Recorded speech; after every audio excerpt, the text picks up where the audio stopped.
Hello everyone, आज हम लोग डिस्कस करने वाले हैं करंट इलेक्ट्रिसिटी का बहुत ही ज़्यादा इंपॉर्टेंट पार्ट। और ये ऐसा पार्ट है जिससे मतलब 3 साल का पेपर उठाओगे तो मतलब 1 साल में तो आपको इसका क्वेश्चन दिखेगा ही दिखेगा। ठीक है, आज हम लोग डिस्कस करेंगे रेजिस्टेंस और फिर डिस्कस करेंगे रेजिस्टिविटी। रेजिस्टेंस के साथ ही कंडक्टेंस भी हो जाएगा। रेजिस्टेंस का उल्टा ही क्या होता है, कंडक्टेंस। फिर हम लोग रेजिस्टिविटी डिस्कस करेंगे जिसका उल्टा क्या होता है, कंडक्टिविटी। और फिर हम लोग डिस्कस करेंगे कलर कोडिंग। कलर कोडिंग एक बहुत ही चिंदी टॉपिक है और इससे जेई में फ्रीक्वेंटली आ जाते हैं क्वेश्चंस। ठीक है, बाकी रेजिस्टिविटी से क्वेश्चंस आते हैं नीट में, रेजिस्टेंस और रेजिस्टिविटी से। ठीक है, मतलब ज़्यादा आते हैं। सो इन सभी को हम लोग आज डिस्कस करेंगे और इतने सारे क्वेश्चन सॉल्व करेंगे कि आपको एकदम मज़ा आने वाला है। ठीक है, सो बेसिक से शुरू करते हैं। ऑब्वियसली हमेशा की तरह बोर्ड लेवल पे पहले शुरू करते हैं और थोड़ा समझते हैं रेजिस्टेंस होता क्या है।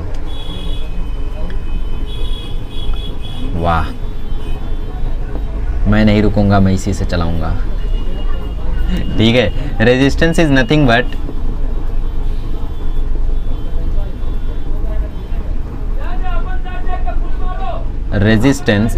But obstacle to current.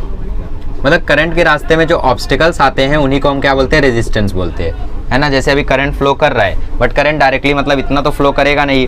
Current के फ्लो में क्या आएगा, बहुत सारी रुकावटें आएंगी। उसी रुकावट को क्या बोलते हैं, हम रेजिस्टेंस बोलते हैं। जैसे आपको बोलते हैं कि मतलब मोबाइल जो है वो वाटर रेजिस्टेंस है, मतलब वाटर से वो खुद को रेजिस्ट कर सकता है ना। वॉच पे लिखा रहता है वाटर रेजिस्ट, तो मतलब वो वाटर को रेजिस्ट करता है, वाटर को रोकता है ना। ऐसा नहीं है कि मतलब उसमें पानी चला जाएगा, बात अलग है, वो लिख देते हैं, बट पानी में डालो तो गायब हो जाती है मोबाइल। सो रेजिस्टेंस मतलब होता है ऑब्स्टिकल टू करंट, हम लोग बचपन से जानते हैं। रेजिस्टेंस का मैथमेटिकल फॉर्मूला क्या होता है, आप भी जानते रहोगे। ओम्स लॉ से आप जानते हो V इक्वल टू होता है आई आर, तो R इक्वल टू होता है V बाय आई, है ना। तो मतलब रेजिस्टेंस डिपेंड करता है पोटेंशियल डिफरेंस और करंट पे। पोटेंशियल डिफरेंस बढ़ाओगे रेजिस्टेंस बढ़ेगा, आई घटाओगे रेजिस्टेंस बढ़ेगा, आई बढ़ाओगे रेजिस्टेंस घटेगा, पोटेंशियल डिफरेंस घटाओगे रेजिस्टेंस घटेगा। ऐसा कुछ भी नहीं होता है। ठीक है, ये सारी बातें गलत हैं क्योंकि आर जो है वो करंट या फिर पोटेंशियल डिफरेंस पर नहीं डिपेंड करता है। आर करंट या पोटेंशियल डिफरेंस पर डिपेंड नहीं करता है। It is only a mathematical form. ये क्या है, सिर्फ एक मैथमेटिकल फॉर्म है। आर किस पे डिपेंड करता है वो मैं अभी थोड़ी देर में आपको बताऊंगा। तो R equal to V by I बस एक मैथमेटिकल टर्म है जिसको हम लोग ऐसे ही लिख दिए हैं। इसका मतलब ये नहीं होता कि आर डिपेंड करता है वी और आई पे, बिल्कुल गलत। आपको टीचर्स फंसाएंगे, फंसना मत। टीचर्स बोलेंगे, मेरी तरह बोलेंगे, देखो मैं जैसे बोल रहा था ना, आई घटाएंगे आर बढ़ेगा, तो आपको भी बोलेंगे ऐसा। आई देखो बच्चों, आई घटाया हमने, आर बढ़ा। आप बोलना नहीं बढ़ेगा सर, नहीं बढ़ेगा, उस पर डिपेंड नहीं करता है। पूरी क्लास आएंगे फिर कुछ लोग हंस देंगे, उनकी बेइज्जती हो जाएगी बाद में, है ना। टीचर भी मतलब फिर टीचर को भी थोड़ा सा बुरा लग जाता है। फिर क्यों, क्योंकि टीचर प्लान करके आते कि अभी बच्चों को फंसाऊंगा, फिर उसके बाद जब मैं बताऊंगा तो बच्चों को मज़ा आएगा और फिर मेरे को भी मज़ा आएगा कि यार चलो बच्चे फंस गए। लेकिन जब आप लोगों ने आपने अकेले ने सही आंसर दे दिया और पूरा प्लान बिगाड़ दिया, पूरा सस्पेंस बिगाड़ दिया, तो फिर टीचर का भी मुँह थोड़ा सा लटक जाता है ना। सो कोई बात नहीं, ऐसा होता रहता है। चलिए, सो बात करते हैं हम लोग इसके बारे में। हाँ, तो लास्ट टाइम हम लोगों ने डिस्कस किया था कि I इक्वल टू होता है NEAVD और जो VD होता है वो होता है EE by ML into tau average. ठीक है, ये होता है। अच्छा, सो I इक्वल टू मैं लिख सकता हूँ EV ना, EV बाय ML। E की जगह हमने V बाय L रखा है, तो EV बाय ML। ठीक है, सो ये है VD का फॉर्मूला, ये है I का फॉर्मूला रिलेशन VD के साथ। तो I इक्वल टू NEA, फिर ये VD का formula EV upon ML into tau average. So I equal to आ जाएगा NE square V by M into A by L into A by L into tau average. ठीक है, अच्छा, सो I equal to मैं लिख सकता हूँ NE square V into tau average upon M into A into L। ऐसा लिख सकता हूँ, बिल्कुल लिख सकता हूँ। सो यहाँ पे आप लोग क्या करो, V को यहीं रहने दो और सबको वहाँ भेजो, V को यहीं रहने दो और सबको वहाँ भेजो। थोड़ी सी जगह मैं बचा रहा हूँ बस। ठीक है, देखो कैसे। सो I M L upon NE square V A, सब कुछ नहीं भेजना था भाई। ML भेजा तो NE स्क्वायर नीचे आया, A भी नीचे आया, टाउ एवरेज भी नीचे आएगा, है ना, इज इक्वल्स टू आएगा V। So V equal to आ गया ML, V इक्वल टू आ गया ML upon NE square tau average मज़ा नहीं आ रहा है ना, समझाता हूँ। देखो हम लोगों ने v को यहीं पे रखा, ml को i के साथ किया तो i ml हुआ, इन सबको मैंने नीचे कर दिया, समझ आ गया। चलो इसको मैं जस्ट सीधा कर रहा हूँ। सो v इक्वल टू आ जाएगा m i upon n e square into tau average into l upon a। ठीक है, ये चीज़ हुई। तो यहाँ पे देखो जो i है उसको मैं थोड़ा यहाँ पे लिख लेता हूँ, v equal to this much, l को मैं इसके साथ लिख देता हूँ ml। सो यहाँ पे ये चीज़ अगर कांस्टेंट है तो v क्या हो जाता है, v डायरेक्टली प्रोपोर्शनल हो जाता है i के, बट एक केस होता है कि temperature should be constant. Temperature कैसा रहना चाहिए, कांस्टेंट रहना चाहिए, तो ही इसको हम लोग लिख सकेंगे। क्योंकि ये चीज़ जो आपको दिख रही है ना m by N E square into tau average, इसमें जो टाउ एवरेज है वो भी चेंज हो जाएगा। क्योंकि अगर आपने टेम्परेचर बढ़ाया तो टेम्परेचर बढ़ाने के कारण उनका मोशन चेंज होगा और रिलैक्सेशन टाइम वगैरह कम हो जाएगा, है ना। तो टेम्परेचर कांस्टेंट रहना इसमें बहुत ज़रूरी है। टेम्परेचर के साथ कैसे वेरी करता है वो मैं आपको बताऊंगा थोड़ी देर में, उसका टेंशन मत लो। So V directly proportional to I कब होता है, जब टेम्परेचर कांस्टेंट होता है। और यही चीज़ हमारी क्या है, यही चीज़ है ओम्स लॉ। ठीक है, तो हमने देखा यार v equal to I R होता है, तो मतलब v equal to I into ये पूरा r। तो इसका मतलब ये पूरा का पूरा क्वांटिटी जो आप लोगों को दिख रहा है, ये पूरा का पूरा क्या है, ये पूरा का पूरा है रेजिस्टेंस। तो यहाँ से हमें ये पता चला कि जो रेजिस्टेंस होता है वो होता है m by N E square into tau average into L upon A. अब इसमें देखो जो मास ऑफ इलेक्ट्रॉन है ये क्या है, ये मास ऑफ इलेक्ट्रॉन। ये क्या है, लेंथ, किसका लेंथ, उस कंडक्टर का, जो भी मेटेलिक वायर है जो भी है उसका लेंथ। ठीक है, n क्या है यहाँ पे, n by V, number of free electrons per unit volume. ये क्या है, ये चार्ज है, किसका चार्ज है, इलेक्ट्रॉन का। टाउ एवरेज तो जानते हो, एवरेज रिलैक्सेशन टाइम। और ये क्या है, cross sectional area.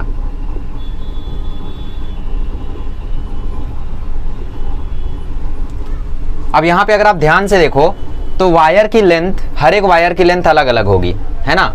Universal case देख रहे हैं। मास ऑफ इलेक्ट्रॉन, हर एक वायर में जितना इलेक्ट्रॉन है सबका मास तो सेम ही रहेगा। हर एक वायर में जो इलेक्ट्रॉन का चार्ज है वो तो सेम रहेगा। हर एक इलेक्ट्रॉन का जो डेंसिटी है वो तो इक्वल होगा। वॉल्यूम भले अलग हो बट जो डेंसिटी है वो तो इक्वल रहने वाला है। मेरे कहने का मतलब है, आपने 1 लीटर के बॉटल में आधा लीटर पानी रखा है या 5 लीटर के बॉटल में 2.5 लीटर पानी रखा है, तो डेंसिटी तो इक्वल ही है। डेंसिटी तो इक्वल ही है, 1/2 1/2। तो वही मैं बोल रहा हूँ कि नंबर ऑफ फ्री इलेक्ट्रॉन पर यूनिट वॉल्यूम कांस्टेंट रहेगा। भले आप लोगों का वॉल्यूम कांस्टेंट ना रहे बट n/v कांस्टेंट रहेगा, है ना। तो इसका मतलब ये जो आप लोगों को क्वांटिटी दिख रही है, ये इतनी क्वांटिटी, देखो कितनी, ये इतनी क्वांटिटी, इतनी क्वांटिटी हमेशा कांस्टेंट रहेगी। तो इस कांस्टेंट को हमने नाम दिया रेजिस्टिविटी। इसको हमने क्या नाम दिया, इसको हमने नाम दिया रो, दैट इज रेजिस्टिविटी। और रेजिस्टेंस का फॉर्मूला हमें मिला rho L/A। This is called as resistivity. मेरी बात समझे, इसको क्या बोलते हैं हम लोग, रेजिस्टिविटी। तो ध्यान से अब देखो, अब रेजिस्टेंस डिपेंड कर रहा है एरिया पे।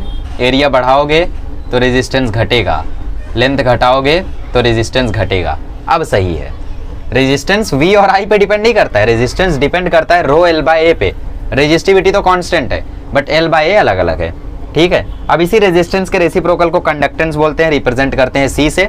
और रेजिस्टिविटी के उल्टा को बोलते हैं कंडक्टिविटी। बता दूंगा मैं बाद में, टेंशन मत लो। तो हमें यहाँ से फॉर्मूला मिल गया रेजिस्टेंस का रो L/A। कहानी समझ में आ गई। चलो इस कहानी को आगे बढ़ाते हैं। चलिए, सो हम लोगों ने देख लिया कि R इक्वल टू V/I जो हम लिखा करते थे वो बस मैथमेटिकल फॉर्म था। क्या था इसका, मैथमेटिकल फॉर्म था। ये आपको ये नहीं बताता था कि रेजिस्टेंस पोटेंशियल डिफरेंस या किसी और पे डिपेंड करता है। रेजिस्टेंस का खैर यूनिट होता है ओम, और रेजिस्टेंस के डायमेंशन अभी हम लोग निकालेंगे। रेजिस्टिविटी का भी डायमेंशन हम लोग अभी ही निकालेंगे। ठीक है, चलिए। और हमने रेजिस्टेंस का ओरिजिनल फॉर्मूला देखा रो L/A। इसी रेजिस्टेंस का उल्टा होता है कंडक्टेंस। रेजिस्टेंस का रेसिप्रोकल ले लोगे तो क्या आ जाएगा, कंडक्टेंस आ जाएगा। ठीक है, और रेजिस्टिविटी का रेसिप्रोकल ले लोगे तो क्या आ जाएगा, कंडक्टिविटी आ जाएगा। उसका सिंबल मुझे देखना होगा आपकी बोर्ड की बुक में क्या दिया है।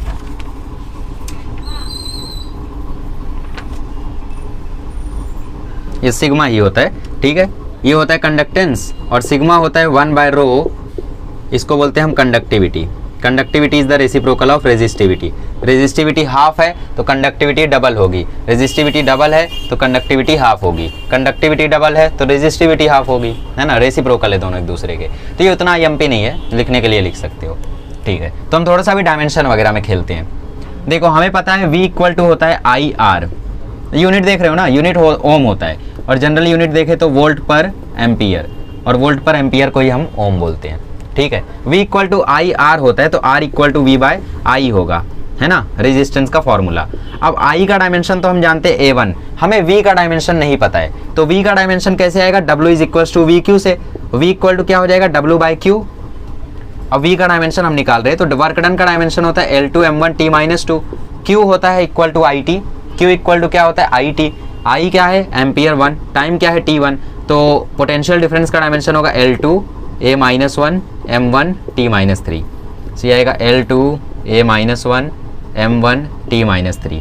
तो रेजिस्टेंस का डायमेंशन होता है L2a-2 m1 t-3, ये होता है रेजिस्टेंस का डायमेंशन। नीट में सीधा सीधा पूछ लेगा, नीट में रेजिस्टिविटी का डायमेंशन पूछा भी है सीधे सीधे, तो रेजिस्टिविटी का भी डायमेंशन निकालते। देखो रेजिस्टिविटी का फॉर्मूला क्या हो जाएगा, रेजिस्टिविटी का फॉर्मूला हो जाएगा RA बाय L हो जाएगा, है ना। रेजिस्टेंस का डायमेंशन अब हम जानते हैं क्या होता है, L2a-2 m1 t-3। एरिया क्या होता है, एरिया होता है मीटर स्क्वायर मतलब L का स्क्वायर, लेंथ क्या होता है मीटर मतलब L1, ये L2। अब देखो ये L2 L की पावर 4 हो जाएगी, नीचे से L1 जब ऊपर जाएगा तो L की पावर 3 हो जाएगी, तो रेजिस्टिविटी का डायमेंशन आता है L की पावर 3, A की पावर -2, M की पावर 1, T की पावर -3। कोई आपसे कंडक्टिविटी का डायमेंशन पूछ ले तो, कंडक्टिविटी का डायमेंशन पूछ ले तो जहाँ पे ये पावर प्लस में है वहाँ माइनस कर दो, मतलब कंडक्टिविटी का डायमेंशन आ जाएगा L-3 A2 M-1 T+3, बस। कंडक्टेंस का डायमेंशन पूछ ले तो यहाँ पे जहाँ पे प्लस है वहाँ माइनस कर दो, रेजिस्टेंस में कंडक्टेंस C से ना, तो C का डायमेंशन आ जाएगा L-2 A2 M-1 T3। Dimension हमने कैसे निकाला, हमें पता था V equal to I R होता है तो R equal to V by I लिखा। अब V का डायमेंशन पता करने के लिए हम लोगों ने फॉर्मूला यूज किया W is equal to V Q, V equal to W by Q लिखा, और Q क्या होता है IT, तो उसका डायमेंशन हमें पता है, W का डायमेंशन पता है, V का डायमेंशन पता चला, V का डायमेंशन हमने यहाँ पुट किया, V का डायमेंशन पुट करते हमें रेजिस्टेंस का डायमेंशन मिला। अब रेजिस्टेंस का डायमेंशन मिला तो रो का डायमेंशन तो बहुत आसान था रेजिस्टिविटी का, तो रेजिस्टिविटी का भी डायमेंशन आ गया, तो ये कंडक्टिविटी का, तो ऐसे ये रेजिस्टिविटी का, ठीक है। सी हो गया आपके डायमेंशनल एनालिसिस, अच्छे से नोट कर लो इसको बिकॉज ये नीट में आया है, ठीक है। तो ये तो सारी फालतू बातें हो गई, हम लोगों ने काफ़ी कुछ देख लिया, काफ़ी कुछ सीख लिया। अभी शुरू करते हैं हम लोग इसके न्यूमेरिकल्स को सॉल्व करना कि कैसे न्यूमेरिकल्स आते हैं। चलिए न्यूमेरिकल्स देखते हैं कैसा कैसा आ सकता है। रेजिस्टेंस का फॉर्मूला होता है रो L बाय A, ठीक है, फॉर्मूला ध्यान में रखना। न्यूमेरिकल्स देखते हैं। A wire of length L has resistance R, find its resistance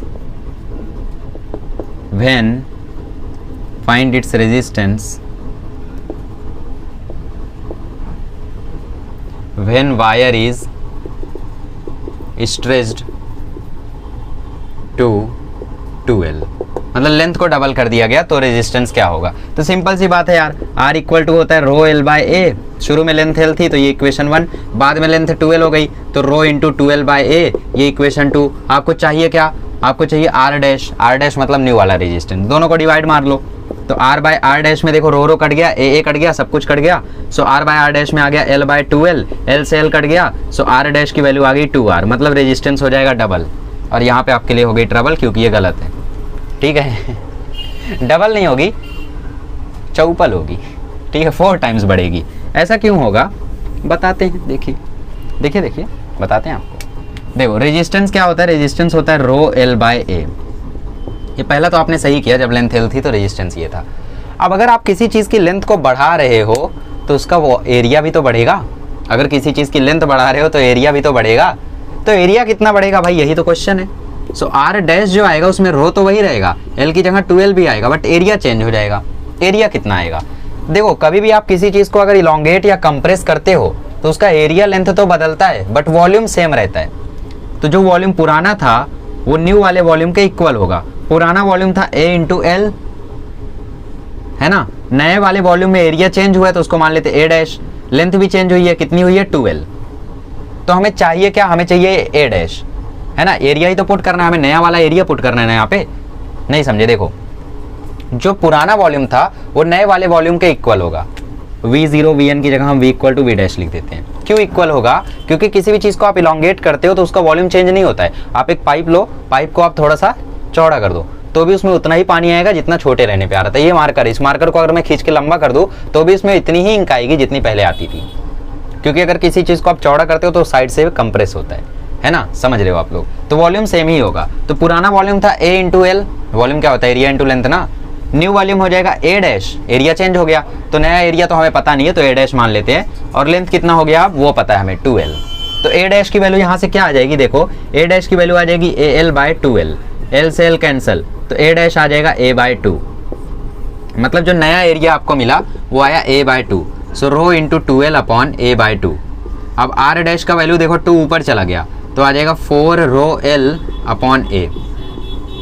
ये हो गया R डैश और ये हो गया R। अब मारो दोनों को डिवाइड। अब जब दोनों को डिवाइड मारोगे सो R बाय R डैश, देखो रो कटेगा, LL कटेगा, AA कटेगा, बचेगा सिर्फ 1/4। तो R डैश की वैल्यू आ जाएगी 4R। तो मतलब अगर किसी वायर को आप डबल स्ट्रेच करते हो तो उसकी लेंथ, उसका जो रेजिस्टेंस है वो 4 टाइम्स बढ़ जाएगा। ठीक है, नोट कर लो इसको, जल्दी से नोट कर लो, फिर एक और क्वेश्चन देता हूं।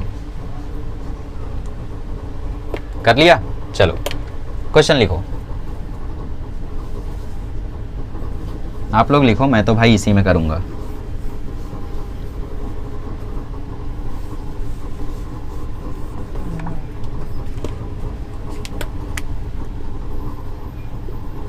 अब की बार वायर को कंप्रेस कर दिया गया L/2 पे, L/2 पे उसको कंप्रेस कर दिया गया। तो भाई पुराना तो यही था। न्यू जो R डैश आएगा उसमें होगा रो L/2, एरिया भी चेंज हो जाएगा, उसको मान लेते A डैश। फिर से वॉल्यूम कांस्टेंट कराएंगे, V equal to V dash. पुराना वॉल्यूम था A इंटू एल, नया वॉल्यूम हो जाएगा A dash into L/2, L से L cancel so A dash आ जाएगा 2A, मतलब एरिया हो जाएगा डबल। तो A डैश की जगह आपने पुट कर दिया 2, सो रो L/2 इंटू 2A। ये वाला 2 था वो यहाँ लिख दिया और A डैश की जगह 2A आया वो यहाँ लिख दिया। ठीक है, सो R डैश की वैल्यू आ गई रो L/4A। अब R और R डैश को डिवाइड करो, सो R बाय R डैश आपको मिल जाएगा, रो कट गया, LL कट गया, A कट गया, 1/4। सो R डैश की वैल्यू, सॉरी देखो रो L/A और ये है रो L/4A। ठीक है, देखो रो L कट गया, 4A ऊपर जाएगा, सो R बाय R डैश आपको मिलेगा 4A/A, AA भी कटेगा, सो R डैश की वैल्यू आ जाएगी R/4। मतलब जब आपने रेजिस्टेंस को डबल, लेंथ को जब आपने आधा कर दिया तो रेजिस्टेंस की वैल्यू 4 गुना कम हो गई। लेंथ को जब डबल किया था तो रेजिस्टेंस की वैल्यू 4 गुना बढ़ गई थी। ठीक है, तो अगर आपको ये सब झंझट नहीं करनी है तो मैं आपको एक शॉर्टकट देता हूँ, फिर हम लोग ढेर सारे PYQs करते हैं। शॉर्टकट ऐसा है कि जो R डैश होता है वो होता है n²R, खत्म। n क्या है यहाँ पे? n यहाँ पे है number of times wire is stretched और कंप्रेस्ड। वायर को कितना कंप्रेस या कितना स्ट्रेच किया गया वो यहाँ पे आप लोगों को लिखना है। वायर कितना कंप्रेस किया गया या कितना स्ट्रेच किया गया वो चीज़ यहाँ पे आप लोगों को लिखनी है। या फिर आप लोग इसको ऐसा लिख सकते हो, न्यू लेंथ ऑफ वायर। ठीक है, number of times wire is stretched और कंप्रेस्ड। यहाँ पे आधे टाइम्स कंप्रेस किया गया, पिछली बार ट्वाइस इलोंगेट किया गया था तो डबल नंबर ऑफ टाइम्स इसलिए। ठीक है, देखो पुट कर लो, आधा किया गया ना तो n डैश की जगह पुट करो आधा, आधा का स्क्वायर हो जाएगा 1/4। तो देखो R डैश आ गया R/4। डबल किया गया था ना पिछली बार, n², मतलब डबल का स्क्वायर 4, देखो R डैश आ गया 4R। अरे कहाँ थे आप? ठीक है, तो चलो इसी के बेसिस पे हम लोग क्वेश्चन सॉल्व करते हैं। चलिए, तो आपके सामने 3 क्वेश्चन हैं। पहला क्वेश्चन नीट 2017 से, दूसरा क्वेश्चन नीट 2013 से, तीसरा क्वेश्चन नीट 1997 से। इतना पुराना उठा लाए। ठीक है, सो यार और भी क्वेश्चन थे, बट वो क्वेश्चन वही थे जो मैंने अभी करा दिया। आधा लेंथ है तो R/4, डबल लेंथ है तो वही पूछता है यार अक्सर। देखो इसमें क्या किया गया है, इसमें बोला है रेजिस्टेंस ऑफ वायर R ओम था। अभी जो लेंथ है वायर का फॉर्मूला लिख देता हूँ, R dash equal to n²R। ये है ओल्ड रेजिस्टेंस, ये है न्यू रेजिस्टेंस, और इसको आप जानते हो नंबर ऑफ टाइम्स स्ट्रेच्ड और कंप्रेस्ड। ठीक है, R dash equal to n²R। तो यार इसको कितना स्ट्रेच किया गया? n टाइम्स, तो n की जगह n पुट कर दो तो नया रेजिस्टेंस क्या आ जाएगा? n²R। खत्म, देख के मारना था 5 सेकंड में। अब wire of resistance 4 ohm is stretched twice, मतलब n का वैल्यू कितना है 2, तो R डैश कितना आएगा? R डैश का वैल्यू आएगा 2 का स्क्वायर इंटू आर, 2 का स्क्वायर कितना 4, पुराना रेजिस्टेंस कितना था 4, वायर ऑफ जितना रेजिस्टेंस ओल्ड वाला ना, तो एन स्क्वायर आर है फॉर्मूला, तो एन की जगह हमने 2 डाला, अभी आर की जगह वैल्यू डालते हैं, आर कितना था 4, तो 4 चौके 16 ओम, तो ऑप्शन सी खत्म। फिर लास्ट क्वेश्चन बोला है 3 कॉपर वायर्स हैं और 3 कॉपर वायर का जो लेंथ है और एरिया है वो आप लोगों को दिया गया है, आपको बताना है किसमें सबसे कम होगा। तो थोड़ा सा यहाँ पे ओके, कि आपको बताना है इसमें किसका सबसे कम होगा रेजिस्टेंस। तो निकाल लेते हैं, सबके लिए रेजिस्टिविटी निकाल लो। रेजिस्टेंस क्या होता है, रेजिस्टेंस होता है रो एल बाय ए। पहले के लिए लेंथ क्या है एल है, एरिया क्या है ए है, तो रेजिस्टेंस आया रो एल बाय ए।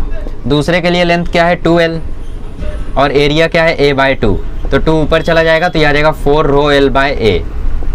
ये R2 है, ये R1 है, और अभी R3 निकाल लेते हैं। R3 क्या आएगा, R3 आएगा रो एल कितना है L बाय 2 और एरिया कितना है 2A, सो R3 आ जाएगा, देखो 2 नीचे चला गया तो रो एल बाय 4A। तो आप लोग साफ साफ देख सकते हो कि ये 1/4 टाइम्स है रेजिस्टेंस का, ये 4 टाइम्स है और ये 1 टाइम्स है, तो सबसे छोटा कौन हुआ ये वाला और सबसे बड़ा कौन हुआ R2, बीच में कौन आया R1। देखो ना यार, ये 1/4 आ रहा है, मतलब इसका वैल्यू क्या है 0.25 रो एल, इसका वैल्यू क्या है 1 रो एल बाय ए, तो 1 और 0.25 में कौन बड़ा होता है 1, तो ऑब्वियसली 0.25 छोटा है, और ये तो 4 है यार, ये तो 1 से भी बड़ा है। ठीक है, इस चीज को आप लोग आई होप समझ चुके होंगे। एक और चीज, अभी आप लोगों को परसेंट चेंज में क्वेश्चंस आएंगे कि लेंथ में 10% का चेंज आया, तो तुम बताओ अभी क्या चेंज आएगा। तो परसेंट चेंज वाले क्वेश्चंस को कैसे टैकल करते हैं वो चीज मैं सिखाता हूँ, इसको नोट करो पहले। कर लिया, छाप लिया, चलो चलिए। सो ये देखो परसेंटेज वाले जो क्वेश्चंस हैं वहाँ पे आप लोगों का शॉर्टकट काम नहीं आएगा, बिकॉज यहाँ पे आपको परसेंट में बोला है कितना परसेंट बढ़ाया गया लेंथ को। ठीक है, तो शुरू की लेंथ अगर हम L मानते हैं, अगर हम शुरू की लेंथ L मानते हैं तो उसमें 10% बढ़ाने का L कितना बढ़ा, अगर हमें वो पता चल जाए तो हम ये फॉर्मूला लगा सकते हैं। मतलब शुरू की लेंथ सपोज L थी, अभी 10% बढ़ा, तो 10% मतलब 10/100 टाइम्स L, मतलब ये आया L बाय 10। ऐसा नहीं है, ऐसा नहीं है, देखो मेरी बात समझो, वो हमें पता चल गया तो हम वो शॉर्टकट लगा सकते हैं, पर देखो कैसे समझना पड़ेगा। शुरू की जो लेंथ थी वो थी L, नई लेंथ में 10% की बढ़ोतरी हुई, मतलब 10% मतलब क्या 10/100। पुरानी लेंथ में 10% लेंथ बढ़ा दी गई, मतलब L प्लस 10/100L इज इक्वल्स टू L डैश, ये बोल रहा है क्वेश्चन। नहीं समझे मेरी बात, समझे? तो L डैश का वैल्यू कितना आ जाएगा, L डैश का वैल्यू आ जाएगा 100L, चलो इसको काट दो, 0 0 कैंसिल, तो L डैश का वैल्यू आ जाएगा 10L प्लस L अपॉन 10, सो L डैश का वैल्यू आ जाएगा 11L अपॉन 10, सो L डैश का वैल्यू आ गया 1 पॉइंट, चलो मत काटो। सो L डैश का वैल्यू हमें पता चल गया, नया लेंथ कितना है 11/10, अब रख दो फॉर्मूले में। सो R डैश आ जाएगा 11 का स्क्वायर 121, 10 का स्क्वायर 100, L तो गायब कर दो क्योंकि 11/10 टाइम्स बढ़ा है ना, और R तो R है, तो देखो R डैश आ जाएगा 1.21 times R, so option 2 correct हो जाएगा यहाँ पे। बट इस चीज को समझो जरा कि मैंने कैसे किया। देखो पुरानी लेंथ मान लेते हैं L थी, इस पुरानी L लेंथ में 10% बढ़ाया गया, परसेंट मतलब डिनोमिनेटर में 100, 10% बढ़ाया गया मतलब 10/100, इस लेंथ में इतना लेंथ बढ़ाया गया तो L प्लस 10/100, बट 10% किसकी लेंथ, ये जो 10% आपने बढ़ाया है ये परसेंट किस चीज का है, पुरानी लेंथ का ना, मतलब L प्लस 10/100L, ये बोल रहा है क्वेश्चन। ये आपका इक्वल होगा L डैश के, अब 0 से 0 का था तो यह L plus L/10, cross multiply करोगे तो 11L/10, यहां से आया आंसर। तो आप लोगों को यहाँ पे L डैश निकालना था, फिर वो शॉर्टकट लगाना था। अब लगा दो R डैश इक्वल टू आ जाएगा 121/100 और ये R 0 से 0 कटा तो R डैश आ गया 1.21 R। अभी भी जिनको नहीं समझ में आया है, अभी भी जिनको नहीं समझ में आया है वो ऐसे समझो कि सपोज पहले आपके पास 10 सेंटीमीटर की एक पेन थी, या सपोज आपके पास 10 सेंटीमीटर का एक रबर बैंड था, आपने 10 सेंटीमीटर के रबर बैंड को स्ट्रेच किया 2 सेंटीमीटर, स्ट्रेच किया 2 सेंटीमीटर, तो नई लेंथ कितनी होगी 10 प्लस 2 मतलब 12 सेंटीमीटर होगी ना। किया क्या तुमने, पुरानी लेंथ में जितना स्ट्रेच किया वो जोड़ दिया, तो स्ट्रेच कितना किया है हमने 10%, ये 10% किसका हमने स्ट्रेच किया है, ओल्ड लेंथ का, तो 10% ऑफ ओल्ड लेंथ मतलब 10/100 इंटू L, अपॉन में 100 क्यों आया क्योंकि परसेंट है, परसेंट में नीचे 100 होता ही है, तो 10/100 इंटू L ऐसा लिखा हमने। अच्छा अगर मैं आपसे बोलूँ 15% स्ट्रेच किया गया तो क्या लिखोगे, तो आप लिखोगे L dash equal to L plus 15/100L। अगर मैं आपको बोलूँ 15% कंप्रेस किया गया तो आप क्या करोगे, तो आप करोगे L dash equal to L minus 15/100L, minus करोगे तब जब कंप्रेस किया जाएगा। ठीक है, समझ में आ गया। चलो इस टाइप का एक और क्वेश्चन देखते हैं। चलिए, सो यहाँ पे 2 क्वेश्चंस आप लोगों को दिख रहे होंगे, दोनों जेई के हैं। दोनों में अभी एक नया कंसेप्ट आप क्या सीखोगे कि किसी भी चीज़ का परसेंट चेंज कैसे निकालते हैं। न्यू रेजिस्टेंस नहीं, क्वेश्चन में बोला है percent change in the resistance, change in resistance. कभी भी अगर आप लोगों को परसेंट चेंज निकालना है ना, तो परसेंट चेंज कैसे निकालते हैं, परसेंट चेंज निकालते हैं final value minus initial value upon initial value into 100। इसको एकदम रट्टा मार लो, हर जगह आएगा यार। ये आप लोगों को बहुत सारी जगहों में दिखाई देगा जहाँ पे आप लोगों को परसेंटेज चेंज निकालना पड़ेगा। ठीक है, सो इसको अच्छे से याद कर लो, मेमोराइज कर लो एकदम। परसेंट चेंज कैसे निकालते हैं, final value minus initial value upon initial value into 100। Final value minus initial value upon initial value into 100, मेरे को तो याद ही है। ठीक है, तो चलो निकालते हैं। यार लेंथ पहले 1 मीटर थी, अभी उसको 25% बढ़ा दिया गया, मतलब वही formula L dash equal to L plus 25/100 into L. L कितना था 1, तो 1 प्लस 25/100 इंटू 1 से इसको मल्टीप्लाई करोगे यही रह जाएगा। तो फाइनली देखो क्रॉस मल्टीप्लाई होकर वैल्यू आ जाएगी 125/100। तो एल डैश कितना आ गया 125/100, सो मतलब एल डैश आ गया 1.25। क्या आपको 125 का स्क्वायर पता है? नहीं पता है ना, मुझे शायद पता था, पहले मैं देख लूँ फिर मैं बताऊंगा कि मुझे पता था या नहीं। 5 2 10, 5 1 5, 2 5 10, 2 2 4, 2 1 2, 5 2 1 5 2 6 5 11, 5 16 5। हाँ पता था मुझे, यही था। ठीक है, 15,625, 1.5625। मतलब जो न्यू रेजिस्टेंस आएगा वो कितना आएगा, इसका स्क्वायर कर दो, 1.25 का स्क्वायर करोगे तो ये आएगा। तो इसका मतलब न्यू रेजिस्टेंस आएगा 1.5625 टाइम्स आर, पुराने रेजिस्टेंस का इतना गुना आएगा। तो डेल्टा आर कैसे निकालते हैं, डेल्टा आर निकालने का फॉर्मूला मैंने आप लोगों को बता दिया। क्या बताया भाई, फाइनल रेजिस्टेंस, फाइनल कितना आ गया, फाइनल इतना आ गया 1.5625। इनिशियली कितना था, इनिशियली तो 1 था, डिवाइडेड बाय, है ना, आर कितना था इनिशियली 1 था, इसीलिए आर इतना आया। समझ रहे हो ना मेरी बात, इनिशियली कितना था 1 था, तो इसको बस मल्टीप्लाई कर दो 100 से। 1.5625 में से 1 माइनस करोगे तो ये आएगा 0.5625, और इसको जब 100 से मल्टीप्लाई करोगे तो ये आएगा 56.25%। इसका मतलब आंसर आएगा 56%। अब जिनको नहीं समझा वो ये वाला भी क्वेश्चन देखो, देखो इसको, इसमें स्ट्रेच किया जा रहा है 0.5%, मतलब जो एल डैश है वो आएगा एल प्लस 0.5/100 इंटू एल, तो ये आएगा 100L प्लस 0.5L अपॉन 100, तो ये आएगा 100.5L अपॉन 100। तो मतलब एल डैश आपका आएगा 1.0005L, 1.005L, ये आपका एल डैश आएगा। अब 1.005 का स्क्वायर करोगे तो वो क्वांटिटी 1 ही रह जाएगी। यार ये नियरली कितना है, 1 ही है ना, तो जो आपका जो आर डैश आएगा ना वो n स्क्वायर आर आएगा, और 1.005 का स्क्वायर करके देख लो वो नियरली उतना ही होगा। करके देख लेते चलो, 1.005 इंटू 1.005, बहुत ही छोटी क्वांटिटी आएगी। 5 5 25, 5 0 0 0 0, 5 1 5 0 0 0 0 0 0 0 0 5 0 0 1। सो आंसर आया 1 0 0, सॉरी पीछे से जाते हैं, 5 2 0 0 1 0 1। तो फाइनल आंसर आया 1010025 टाइम्स आर, और पॉइंट कितने नंबर के बाद लगाओगे, 6 नंबर के बाद, 2 2 4 2 6। सो 1.01 टाइम्स ये ज़्यादा हो गया। अब तो डेल्टा आर कैसे निकालोगे, डेल्टा आर निकालोगे फाइनल, फाइनल कितना है 1.01 आर, इनिशियल कितना था आर, नीचे क्या है आर, कॉमन ले लो आर, आर कॉमन लेके देखो काट दिया। 1.01 में से जब 1 माइनस करोगे तो बचेगा क्या 0.01, और 0.01 में 100 से जब मल्टीप्लाई करोगे तो आंसर आएगा 1%।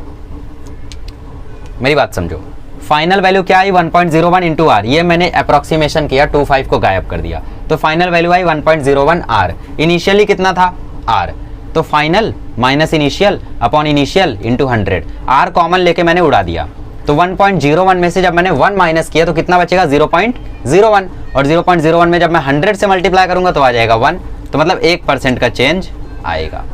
अब क्लियर हुआ, परसेंट वाले क्वेश्चन अब टैकल कर पाओगे। कैसे निकालते हैं, L dash equal to L plus percentage change into L, तो परसेंटेज चेंज 25/100 था तो इंटू एल।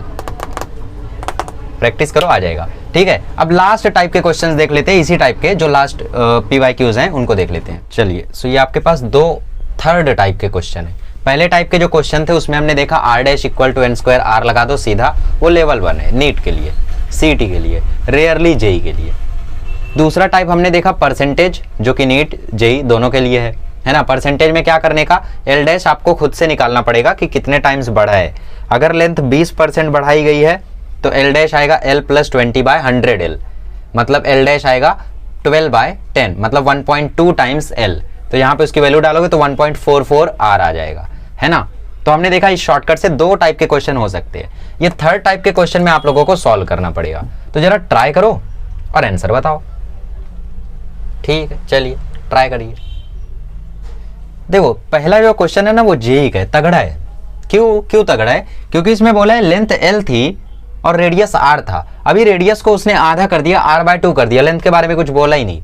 बट हाँ, ये बोला है वॉल्यूम कांस्टेंट है, तो आप एक का वॉल्यूम दूसरे के वॉल्यूम के इक्वल रख सकते हो। बट एक दूसरा मेथड क्या है बढ़िया सा, मैं बताता हूँ। देखो r इक्वल टू क्या होता है, ρl/a, है ना। r ये होता है आप लोगों का। अच्छा, तो r डैश के लिए आप क्या करोगे, ρl/a में ऊपर नीचे a से मल्टीप्लाई कर दो। क्यों करना है, देखो इसमें भी ऊपर नीचे a से मल्टीप्लाई कर दो, तो r आ जाएगा। देखो लेंथ इंटू एरिया क्या होता है, volume, volume by a square, ये आया आपका a स्क्वायर, पुराना रेजिस्टेंस। ये r डैश भी आ जाएगा ρv/a डैश का स्क्वायर। क्योंकि इसमें वॉल्यूम कांस्टेंट बोला था इसलिए हम लोगों ने इसको वॉल्यूम के टर्म्स में लिखा।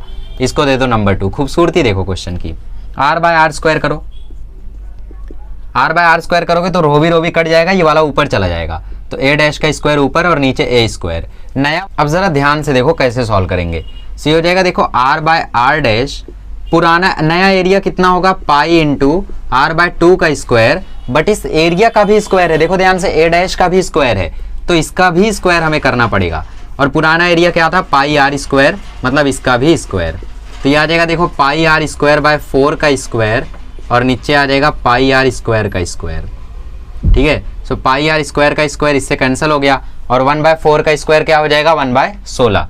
सो r/r डैश क्या आ जाएगा, r/r डैश आ जाएगा 1/16। पुराना r कितना था, ये r क्या होता है, ओल्ड रेजिस्टेंस। ओल्ड रेजिस्टेंस कितना था, 100, तो 100/r dash equal to 1/16। So r dash की वैल्यू आ जाएगी 1600, ऑप्शन डी। समझा कैसे किया? पुराना रेजिस्टेंस को हम लोगों ने वॉल्यूम के टर्म्स में लिखना चाहा तो ऊपर नीचे ऐसे मल्टीप्लाई किया, तो हमें मिला ρv/a स्क्वायर। नया रेजिस्टेंस मिला ρv/a डैश का स्क्वायर। अब a स्क्वायर था तो हमने एरिया का स्क्वायर किया, 1/2 का स्क्वायर, यहाँ पे इसका भी स्क्वायर हो गया, तो इस तरीके से सॉल्व किया। तो यार जब भी देखो सिर्फ रेडियस को चेंज करे, लेंथ के बारे में जिक्र ना करे, तो आप लोग ये फॉर्मूला लगाओगे। अब ये नीट वाले क्वेश्चन में क्या किया है, लेंथ और रेडियस दोनों को डबल किया है, तो इसमें वॉल्यूम के टर्म्स में लिखने की जरूरत ही नहीं है। देखो रेजिस्टेंस होता है ρl/a, पहले लेंथ l थी, पहले रेडियस r था, तो पहले रेजिस्टेंस कितना रहा होगा, ρl/πr स्क्वायर, ये पहला। अब नए r डैश में क्या, लेंथ को डबल कर दिया, मतलब रो इंटू 2l, एरिया के रेडियस को भी डबल कर दिया। ठीक है, सो पाई इंटू 2r का स्क्वायर, से आ जाएगा ρ2l/4r का स्क्वायर। 2 से ये 4 कैंसल, सो r डैश आ जाएगा ρl/2πr स्क्वायर। सो r/r डैश मार दो, ρl सब कट जाएगा, पाई r स्क्वायर भी कट जाएगा और रह जाएगा 1/1/2, ये 2 ऊपर चला जाएगा। सो r/r डैश आ जाएगा 2/1। सो r डैश की वैल्यू आ जाएगी r/2, मतलब पुराने वाले का आधा हो, तो मतलब नया रेजिस्टेंस जो होगा वो आधा हो जाएगा। कब, जब लेंथ और रेडियस दोनों को डबल कर दे। तो जब लेंथ और रेडियस दोनों की चर्चा कर दे तो आप ऐसे सॉल्व करो, जब रेडियस की चर्चा करे लेंथ की चर्चा ना करे तो आप ऐसे सॉल्व करो, जब रेडियस की चर्चा ना करे लेंथ की चर्चा कर दे ऐसे सॉल्व करो। ठीक है, तो आई होप आप लोगों के सारे कंसेप्ट क्लियर हो गए होंगे और एकदम मजा आ गया होगा। तो आधा लेक्चर हम लोगों का कंप्लीट हुआ, यहाँ पे हमारा ये टॉपिक कंप्लीट हुआ। अब चाहिए तो आप ब्रेक ले सकते हो। हम लोग बढ़ते हैं अगले टॉपिक की ओर और देखते हैं टेम्परेचर पर रेजिस्टेंस किस तरीके से डिपेंड करता है, और फिर उसके बेसिस पर हम लोग आए हुए न्यूमेरिकल सॉल्व करते हैं। यार बहुत न्यूमेरिकल आते हैं उस पर। ठीक है, आज का लेक्चर मतलब इतना फ्रूटफुल है ना, बता नहीं सकता कितना है। ठीक है, चलो शुरू कर। चलिए, सो अब हम लोग डिस्कस करते हैं रेजिस्टिविटी एंड टेम्परेचर। ये म्यूचुअल डिपेंडेंस, ये आपस की कहानी कैसी है, ये कहानी देखते हैं। रेजिस्टिविटी एंड टेम्परेचर, यहाँ से भी क्वेश्चंस आपको मिलेंगे भाई, भर भर के क्वेश्चंस मिलेंगे। अभी देखो पहली चीज बताऊंगा वहीं पे क्वेश्चन मिल जाएगा। तीन चीज़ की बात करेंगे, कंडक्टर्स, सेमीकंडक्टर्स और कुछ एलॉयज। ठीक है, तीनों की बातें हम लोग करेंगे। सबसे पहले हम लोग बात करते हैं कंडक्टर्स की। फॉर कंडक्टर्स के केस में अगर आप टेम्परेचर बढ़ाते हो तो रेजिस्टिविटी बढ़ती है और साथ ही में रेजिस्टेंस भी बढ़ता है। ऑब्वियस सी बात है यार, रेजिस्टिविटी बढ़ेगी तो रेजिस्टेंस भी बढ़ेगा। कैसे पता चला? देखो फॉर्मूला क्या था रेजिस्टेंस का फॉर्मूला था रो एल बाय ए, और रो का फॉर्मूला क्या था मैं भूल गया। दिक्कत है यार, फिर से डिराइव करेगा ना, कुछ तो करेंगे अपन, देखते हैं। I equal to N E A V D था I equal to N E A V D क्या था, E V by M L into tau. So V equal to क्या आया था, I M L by tau N E square A, है ना, यही आया था ना। सो रेजिस्टेंस का फॉर्मूला था M L upon tau N E square tau average A, ये था रेजिस्टेंस का फॉर्मूला। तो रेजिस्टिविटी का फॉर्मूला क्या था, M by N E square into tau average. ठीक है, तो ये हमने फॉर्मूला देख लिया खटाक से। ऐसे ही यार याद नहीं रखने का, भूल जाने का, फॉर्मूला सिर्फ एक ही याद रखने का, I equal to N E A V D, बस। ठीक है, अच्छा अब रेजिस्टिविटी का ये फॉर्मूला आया हमारे पास। देखो जब हम टेम्परेचर बढ़ाते हैं ना तो कंडक्टर्स के केस में दो चीज़ पर इफेक्ट पड़ता है, मास और चार्ज तो कांस्टेंट रहेंगे। सबसे पहली बात, जब हम टेम्परेचर इंक्रीज करते हैं तो जो इलेक्ट्रॉन्स होते हैं ना वो आयोनाइज होने लगते हैं। इलेक्ट्रॉन्स क्या होने लगते हैं, आयोनाइज होने लगते हैं, मतलब बाहर निकलने लगते हैं। और अगर इलेक्ट्रॉन्स आयोनाइज होने लगते हैं तो वहाँ पे जो डेंसिटी है, करंट डेंसिटी, इलेक्ट्रॉन डेंसिटी है, जो n की वैल्यू है, क्या वो कम हो जाएगी? क्योंकि वॉल्यूम तो सेम ही रहेगा हीट करने से, बट इलेक्ट्रॉन्स कम होते जा रहे, मतलब n की वैल्यू घट जाती है, और n पर ये इन्वर्सली प्रोपोर्शनल है, मतलब रेजिस्टिविटी बढ़ जाती है। दूसरी बात, अगर आप टेम्परेचर बढ़ाते हो तो कोलिजन फास्ट होगा, कोलिजन की जो स्पीड है वो तेज हो जाएगी, फास्ट हो जाएगी। और अगर कोलिजन की स्पीड तेज हो गई तो क्या वहाँ पे टाउ एवरेज कम हो जाएगा, रिलैक्सेशन टाइम कम हो जाएगा। और देखो इसके भी इन्वर्सली प्रोपोर्शनल है, टाउ एवरेज भी कम हो जाएगा तो रेजिस्टिविटी भी ज़्यादा हो जाएगी। तो इन्हीं दोनों के कारण कंडक्टर्स में टेम्परेचर बढ़ाने पे जो रेजिस्टिविटी होती है वो भी बढ़ती है और रेजिस्टेंस भी बढ़ता है। ठीक है, चलिए, सो इस चीज़ को नोट कर लीजिए कि कंडक्टर्स के केस में टेम्परेचर बढ़ाने से रेजिस्टिविटी वगैरह सब बढ़ते हैं। इसको ऐसा भी लिख सकते हो, resistivity is directly proportional to temperature. ठीक है, तो इसको नोट डाउन कर लो, फिर मैं आपको एक क्वेश्चन बताता हूँ।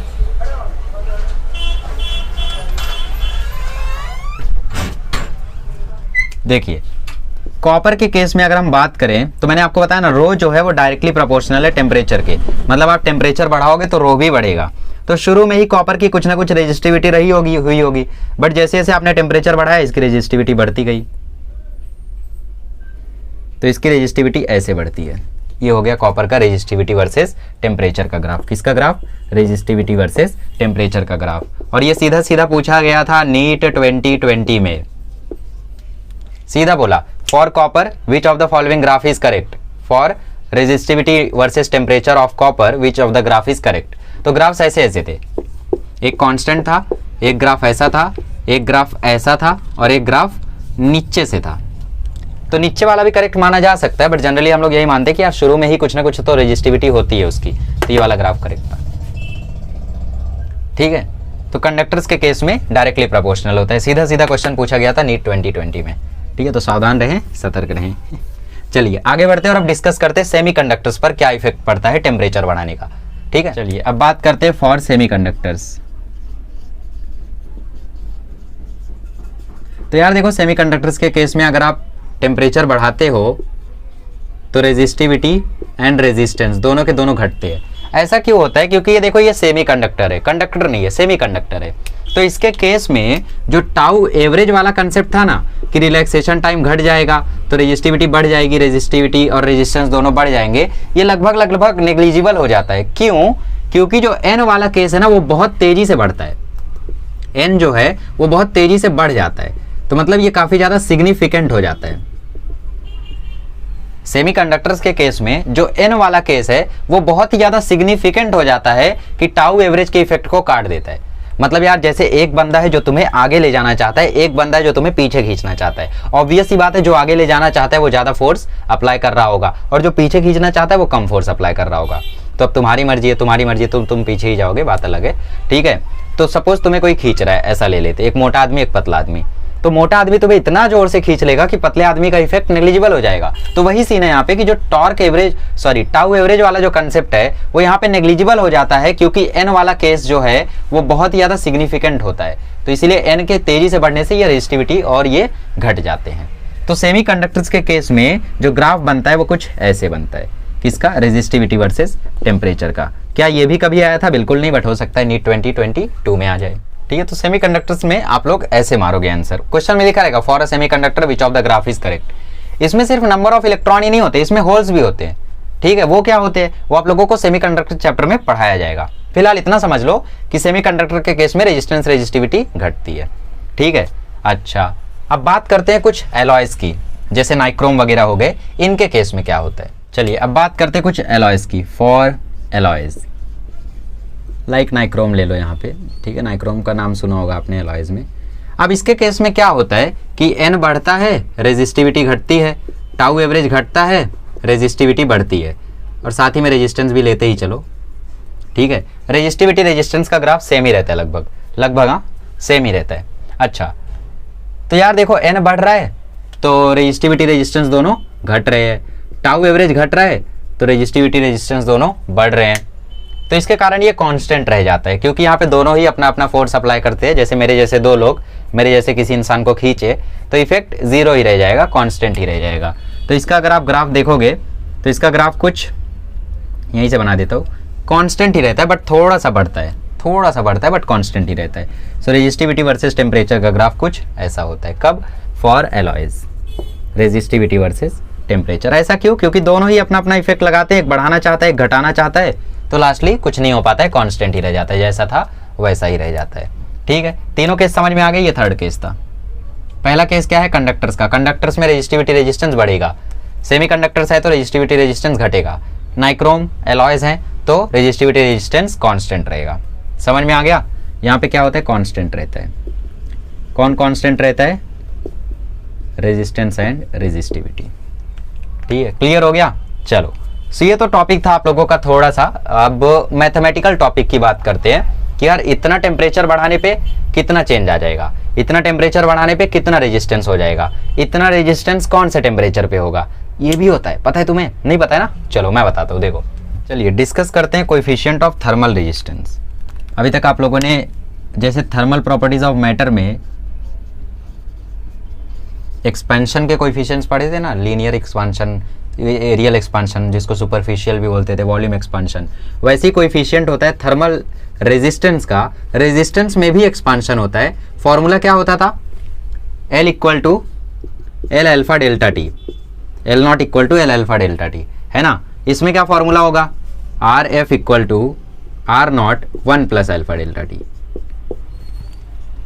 ठीक है। ये फॉर्मूला होगा। कैसे आएगा चलो देखते हैं। ये इसमें होगा, बताता हूं, देखो फिर से लिख दूंगा ना। उसमें क्या है? सबसे पहली बात कि रेजिस्टेंस डिपेंड किस पे करता है। चलो मान लेते पहले टेम्परेचर T था, आपने इसको हीट किया और टेम्परेचर में चेंज लाया dt का। अब कूल किया होगा तो dt नेगेटिव होगा, टेम्परेचर घट जाएगा, वो समझने वाली बात है। हीट किए रहोगे तो dt पॉजिटिव होगा, टेम्परेचर बढ़ जाएगा, ठीक है। चलिए, सो जो नया टेम्परेचर आपने लाया उसको मान लेते T डैश, वो आया T प्लस dt। जो नया रेजिस्टेंस आपने लाया वो हुआ सपोज R प्लस dr, छोटा सा चेंज हुआ रेजिस्टेंस में टेम्परेचर के कारण। अब टेम्परेचर जैसा चेंज किए रहोगे ये dr जैसा होगा। dr अगर चेंज नेगेटिव आया होगा तो r कम होगा, चेंज पॉजिटिव आया होगा तो r ज़्यादा होगा, है ना। इतना चेंज आपने लाया, चेंज इन रेजिस्टेंस। तो जो ये चेंज आया ना, जो dr चेंज आया, ये डायरेक्टली प्रोपोर्शनल था r नॉट के। r नॉट बोले तो इनिशियल वैल्यू, पहले कितना वैल्यू था उसके डायरेक्टली प्रोपोर्शनल था। कौन? कितना चेंज आया वो। आर नॉट मतलब इनिशियल रेजिस्टेंस, ठीक है। अच्छा, और जो चेंज आएगा रेजिस्टेंस में वो भी डायरेक्टली प्रोपोर्शनल टू था डेल्टा टी के, मतलब dt के। आपने टेम्परेचर में कितना चेंज किया उसके डायरेक्टली प्रोपोर्शनल था। दोनों को कंबाइन किया तो dr प्रोपोर्शनल आया आर नॉट dt के। प्रोपोर्शनलिटी हटाया तो dr इक्वल टू आया अल्फा आर नॉट dt के। अल्फा को हम बोलते हैं coefficient of thermal expansion, coefficient of thermal expansion, ठीक है, इतना समझा। ये आया आपका डी आर। हमने बोला यार दोनों साइड कर देते हैं इंटीग्रेट, क्या बोलते हो, इंटीग्रेट कर दें? चलो, क्योंकि यार डी आर है और ये डी टी है, डेल्टा टी नहीं डी टी है, सो हमने दोनों साइड क्या कर दिया, इंटीग्रेट कर दिया। सो चलिए हम इंटीग्रेट कर देते हैं। Integration of D R is equals to integration of alpha R naught D T. इसको इंटीग्रेट किया गया इनिशियल टेम्परेचर से फाइनल टेम्परेचर तक, इसको इंटीग्रेट किया गया आर नॉट से आर एफ तक। इसका इंटीग्रेशन आ जाएगा आर, कहाँ से कहाँ तक लिमिट है, आर नॉट से आर एफ। यहाँ पे अल्फा को हम लोग कांस्टेंट लेते हैं, आर नॉट तो कांस्टेंट है ही, तो इंटीग्रेशन बस डी टी का हुआ, टी इनिशियल से टी फाइनल। अल्फा को हम लोग कांस्टेंट लेते हैं, अपनी मर्जी से अल्फा को हम लोग कांस्टेंट लेते हैं। कभी कभी अगर कांस्टेंट नहीं दिया, अल्फा सपोज आपको कभी दे दिया 2t, तो आप लोग यहाँ से शुरू करना, सॉल्व करना कहाँ से शुरू करोगे, यहाँ से शुरू करोगे। एक क्वेश्चन में करा दूँ ऐसा, चलो एक क्वेश्चन में करा दूंगा। कांस्टेंट तो वैसे हम मान लेते, बट कई सारे केस में होता नहीं है, बट मैं क्वेश्चन कराऊंगा, टेंशन मत लो, ठीक है। अल्फा जैसा दे दे, क्या करोगे, इंटीग्रेट कर दोगे तो टी स्क्वायर आ जाएगा, और टी स्क्वायर में आप वैल्यू डाल दोगे, जो भी वैल्यू रहेगा, है ना। अब यहाँ पे खाली डी टी है, तो इसका इंटीग्रेशन बोलो टी आएगा। लिमिट कहाँ से कहाँ तक, टी इनिशियल और टी फाइनल। यहाँ पे आर नॉट है, अल्फा है, यहाँ पे क्या आ जाएगा, R F minus R naught आ जाएगा। So R F minus R naught equal to alpha R naught, अंदर आ जाएगा T F minus T I. R naught को उधर भेज दो, तो आर एफ आ जाएगा alpha R naught, T F minus T I को डेल्टा टी बोल देता हूँ, आर नॉट वहाँ जाके प्लस आर नॉट हो गया। आर नॉट ले लो कॉमन, या फिर पहले ऐसा लिख लो, आर नॉट को आगे कर दो, तो R naught plus alpha R naught delta T. अब आर नॉट ले लो कॉमन, तो अंदर बचा 1 plus alpha delta T. So R F का फॉर्मूला आ गया R naught 1 plus alpha delta T. अब आपको अल्फा क्वेश्चन में दिया रहेगा, आपको चेंज इन टेम्परेचर क्वेश्चन में दिया रहेगा, आपको इनिशियल रेजिस्टेंस क्वेश्चन में दिया रहेगा, आंसर मार देना। तो हमारा जो फॉर्मूला है वो मैं भी भूल सकता हूँ, तो इसीलिए मैं यहाँ पे धीरे से लिख लेता हूँ। अल्फा आपको मोस्टली केसेस में क्या रहेगा, मोस्टली नहीं यार, सारे केसेस में कांस्टेंट ही रहेगा, ठीक है। So R F equal to R naught plus, देखो मेरे को याद भी नहीं है, 1 प्लस अल्फा डेल्टा टी, ठीक है। कुछ लोग सोच रहे सही में नहीं याद है, अरे भाई शुरू में ही मैंने ही फॉर्मूला लिखा था बिना देखे, ऐसे याद नहीं है। तो R F equal to R naught 1 plus alpha delta T, याद करना बहुत आसान है। थर्मल में भी आप लोगों ने ऐसे याद किया है, हाँ उसमें L naught equal to L alpha delta T होता था। तो यहाँ पे आप इसको कैसे याद कर सकते हो कि यार इस साइड आर एफ के साथ R F minus R naught आता था, इसको आप ऐसा याद कर सकते हो, यहाँ से R F minus R naught equal to alpha R delta T, ठीक है। या फिर ऐसे देखो, इसको दो तरीका याद करने का, ऐसा कर लो ना, delta R equal to R naught alpha delta T, खत्म, सीधा मेथड। डेल्टा आर को फिर आगे लिख लो, R F minus R naught को वहाँ ले जाओ, कॉमन लो और ऐसा बना दो। ऐसा याद कर लो चाहिए तो, या तो ऐसा याद कर लो, जैसी मर्जी। डेरिवेशन कुछ भी नहीं था इसमें, कुछ भी IMP नहीं है, फॉर्मूला IMP है, ठीक है। चलो अब क्वेश्चन उड़ाते हैं फटाफट। चलिए, तो यहाँ पे 2 क्वेश्चन दिए हैं आप लोगों को, देखो कंसेक्यूटिव ईयर्स में आया था, 2007 2006 इन सब में यही बस एक बार होता था, 6 में भी आया, 7 में भी आया, इसी टाइप का क्वेश्चन। बहुत क्वेश्चन हैं यार इस टाइप के, ठीक है। अभी मैं आपको IIT के क्वेश्चन कराऊंगा, बात अलग है, ऐसे होंगे 1980 के होंगे, जो कि JEE मेंस लेवल के भी नहीं होंगे अब, हाँ JEE मेंस लेवल के होंगे अब, ठीक है, ऐसा नहीं है। चलो इसको सॉल्व करो, तब तक मैं एक और क्वेश्चन देखता हूँ बुक में, ठीक है। Yes we have another question, okay देखते ही वाला क्वेश्चन। पहले ये वाले क्वेश्चन में बोला है, देखो रेजिस्टेंस 5 ओम था 50 डिग्री सेल्सियस पे, और 100 डिग्री सेल्सियस पे 6 ओम था, तो 0 डिग्री पे कितना होगा। तो समझ में आ रहा है यार, 50 डिग्री बढ़ने पे 1 ओम रेजिस्टेंस बढ़ रहा है, तो 0 डिग्री पे ऑब्वियसली 4 ओम होगा। ज़रूरी नहीं है, सॉल्व करके देखना पड़ेगा, ठीक है। देखो पहले केस के लिए लिखते हैं, 50 से 100 में जाने में कितना चेंज आया, देखो 50 से 100 में जाने में कितना चेंज आया। हम क्या करेंगे, हम अल्फा की वैल्यू निकालेंगे। हम क्या करेंगे, ये जो आपको पहला केस दिया है ना, ये पहला केस जो दिया है आपको 5 ओम एट 50 एंड 6 एट 100, इससे हम लोग अल्फा निकालेंगे। देखो कैसे, आर एफ कितना है 6, आर नॉट कितना है 5, आर नॉट मतलब इनिशियल और आर एफ मतलब फाइनल, 6 और 5, 1 plus alpha delta T, delta T कितना 50 से 100 हुआ तो 50 है, ठीक है। टेम्परेचर चेंज में आप डिग्री और केल्विन में फ़र्क नहीं करते हैं, ठीक है। अब देखो ये आ जाएगा 6 इक्वल टू 5 प्लस 250 अल्फा, तो 1 equal to 250 alpha, so alpha का वैल्यू आ जाएगा 1/250। हमने अल्फा निकाल लिया। अब बोला है 0 डिग्री सेल्सियस पे कितना होगा रेजिस्टेंस, 0 डिग्री सेल्सियस पे, तो हम लोग क्या करते हैं, 50 से 0 वाला केस ले लेते हैं। ठीक है, सो RF हमें पूछा है, R0 कितना है 5 है, 1 प्लस अल्फा कितना है 1/250 है, और टेम्परेचर में चेंज कितना आया 50 से 100 के बीच में 50 का। 0 से 0 कैंसिल, 5 × 25, तो ये आ जाएगा 5 × 6 ये देखो चेंज नेगेटिव होगा क्योंकि 50 से 0 की बात कर रहे हैं, तो यहाँ पे ये जो 50 है इसको हम -50 लिखेंगे, है ना, चेंज नेगेटिव होगा, तो ये कटा, तो ये आ गया देखो 5, 0 से 0 कैंसिल, 5 × 25, तो ये आ गया 5 और 1 - 1/5, तो ये आ गया 5 × 4/5, 5 से 5 कैंसिल, तो R आ गया 4 ओम। अच्छा हुआ 6 ओम का कोई ऑप्शन नहीं था, वरना कुछ लोग ऐसा सॉल्व करते तो उसको मार देते। तो हमें करना क्या था, इससे हमें अल्फा निकालना था, पहला जो केस दिया था उससे, और अल्फा मिलने के बाद हम इसमें इससे क्या करते, 50 से 0 वाले केस से लेके या तो 100 से 0 वाला केस ले लो, आंसर सेम ही आएगा। हम RF निकालते, R0 हमें पता था 5 है, टेम्परेचर में चेंज 50 से 0 में कितना चेंज आया -50 का, अल्फा हमें पता था, वैल्यू डाला आ गया। अब ये वाला क्वेश्चन, चलिए अब इस क्वेश्चन को देखिए, ये क्वेश्चन 2006 का है, उतना आसान नहीं है। क्वेश्चन में बोला है रेजिस्टेंस जो है बल्ब का वो 100 ओम है 100 डिग्री सेल्सियस पे। तो इसमें देखो हमें केस बनाना पड़ेगा। केस 1 क्या है कि रेजिस्टेंस 100 डिग्री सेल्सियस पे कितना है 100 ओम है, और रेजिस्टेंस एट टेम्परेचर T हम मान लेते हैं रेजिस्टेंस एट टेम्परेचर T हो जाएगा 200 ओम। दोनों के लिए फॉर्मूला लिखो, तो इसके लिए फॉर्मूला आएगा R100 equal to R0 1 plus alpha delta T। Initial कितना था वो तो हमें पता नहीं, हमने मान लिया कि एक केस लिया हमने, एक्चुअल में हमने एक केस लिया 0 डिग्री सेल्सियस से, 0 डिग्री सेल्सियस से हमने एक केस लिया, है ना, कि 0 डिग्री पे मान लेते हैं कुछ रेजिस्टेंस रहा होगा R0, 0 डिग्री पे कुछ रेजिस्टेंस रहा होगा R0, तो 0 से 100 गए तो कितना चेंज आया 100 का, है ना। चलिए सो R एट 100 कितना है 100, R0 कितना रहा होगा नहीं पता, और 0 से 100 गए हैं तो चेंज कितना आएगा 100 का। 100 को 0.05 से मल्टीप्लाई कर दो, आगे कर देता हूँ, सो ये आ जाएगा R0 1 प्लस 0.5, सो ये आ जाएगा R0 × 1.5, so 100 equal to R0 1.5 आ गया। ठीक है, ये हो गया केस 1। केस 2 200 ओम के लिए, तो R at T equal to R0 1 plus alpha delta T। So 0 से बात हो रही है, इनिशियल केस हमने क्या लिया है, हमने मान लिया है assume that at T equal to 0 degree Celsius R was R0, हमने ऐसा मान लिया है।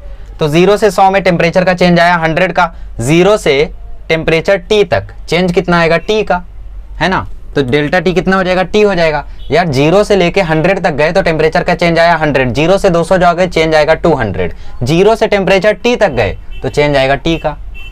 सो R0 कितना था वो तो हमें नहीं पता, बट ये हमें पता है 200, और 1 प्लस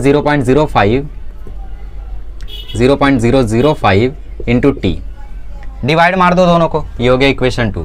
दोनों को जब डिवाइड मारोगे तो कर देते डिवाइड, चलो कर ही देते हैं, नहीं अलग अलग करते हैं ऐसा। So 100 divide by 200 is equals to R0 into 1.5 upon R0 into 1 plus 0.005 T। R0 cut गया, 0 कट गया, 1.5 इंटू 2, 1.5 इंटू 2 कितना हो गया 3, और ये इधर चला गया। So 1 plus 0.005 T is equals to 1/3। सही में ये यहाँ गया वो वहाँ गया, 1/3 नहीं 3 आएगा।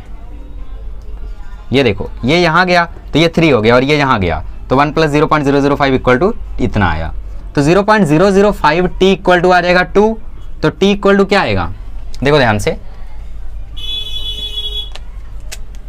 T इक्वल टू आ जाएगा 2 अपॉन 0.005, ऊपर नीचे 1000 से मल्टीप्लाई करोगे तो ये आ जाएगा 2000/5, 5 से काट दो तो आंसर आ जाएगा 400 डिग्री सेल्सियस।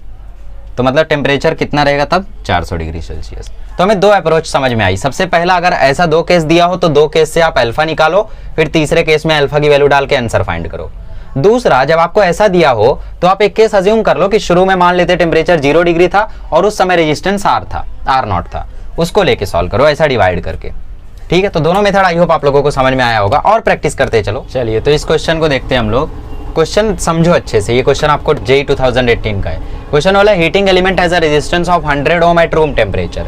रूम टेम्परेचर रहा होगा कुछ, ठीक है। When it is connected to a supply of 220 volt 2 ampere current flows. ठीक है, और उस समय जब 2 एम्पियर करंट फ्लो हो रहा है उस समय जो टेम्परेचर है वो 500 डिग्री ज़्यादा है किससे, रूम टेम्परेचर से। तो भाई देखो 220 वोल्ट है और 2 एम्पियर करंट है तो रेजिस्टेंस आ जाएगा V बाय आई। 220 वोल्ट है और करंट है 2 एम्पियर मतलब 110 ओम उस टाइम करंट है। तो जब रूम टेम्परेचर था तो रेजिस्टेंस था 100 ओम, और जब रूम टेम्परेचर से 500 डिग्री ज़्यादा है टेम्परेचर, रूम टेम्परेचर से 500 डिग्री ज़्यादा है टेम्परेचर, तो रेजिस्टेंस है 110 ओम। तो क्वेश्चन ने पूछा है अल्फा पता करो। तो भाई मान लिया करो ऐसे केस में कि रूम टेम्परेचर 0 था, मान लिया। So R F equal to R naught 1 plus alpha delta T. ठीक है, आर नॉट कितना था 100, आर एफ कितना आया 110, 1 प्लस अल्फा पता करना है, डेल्टा टी कितना आ जाएगा। रूम टेम्परेचर से 500 ज़्यादा है, रूम टेम्परेचर पे पहले ये वैल्यू था, अभी 500 डिग्री रूम टेम्परेचर से बढ़ा दिया गया तो वैल्यू ये है। तो 500 बढ़ाया है, अगर रूम टेम्परेचर 100 रहता तो अब 600 होता, तो भी डेल्टा टी आपका 500 ही आता। और अगर रूम टेम्परेचर 0 था 500 बढ़ा दिया तो भी आपका डेल्टा टी 500 ही है। तो यहाँ पे बस मैं ये बताना चाहता था, मानने की जरूरत नहीं है यहाँ पे। वैसे रूम टेम्परेचर आप जनरली क्या समझते हो, 30 डिग्री 33 डिग्री। तो 33 डिग्री अगर टेम्परेचर था तो जब आपने 500 बढ़ाया तो टेम्परेचर 533 हो गया। तो चेंज कितने का आएगा, 500 का ही तो आएगा। 533 माइनस 33, रूम टेम्परेचर 100 था, आपने 500 बढ़ाया तो फाइनल हो गया 600, रूम टेम्परेचर था 100, चेंज कितने का आएगा 500। वही चीज़ मेरे को बस समझाना था। देखो सो ये देखो 0 से 0 कैंसिल, 10 यहाँ पे जाएगा तो 11 by 10 equal to 1 plus 500 alpha. अब 1 को यहाँ ले लो, so 11 by 10 minus 1 equal to 500 alpha. इसको इधर उधर मल्टीप्लाई कर दो, क्रॉस मल्टीप्लाई करोगे तो ये आ जाएगा 11 minus 10 by 10 equal to 500 alpha. So 1 by 10 equal to 500 alpha. So alpha equal to 1 by 5000। So alpha equal to 1 by 5 into 10 raise to minus 3। 1 by 5 होता है 0.2, तो 0.2 into 10 raise to minus 3। So alpha आ जाएगा 2 into 10 raise to minus 4, option B. समझ में आ गया कैसे करते हैं ऐसे क्वेश्चंस को। चलो आगे बढ़ते और देख लेते। चलो तो 2 केस बनाते उड़ाते है ना। देखो अभी कितना है 3.1, शुरू में रहा होगा आर नॉट 1 प्लस 30 अल्फा, है ना, कुछ भी मान लो, इनिशियल टेम्परेचर 0 मान लो। अब है 4.5, शुरू में रहा होगा R naught 1 plus 100 alpha, divide कर दो। So 3.1 by 4.5 is equals to 1 plus 30 alpha upon 1 plus 100 alpha. Multiply कर दो, ये देखो इसको पॉइंट हटा दो, ऊपर नीचे 10 से मल्टीप्लाई कर दिया, पॉइंट हट गया। सो 31 से ये मल्टीप्लाई हुआ तो आया 31 प्लस 3100 अल्फा, और इधर आया 45 प्लस 30 इंटू 45 कितना होता है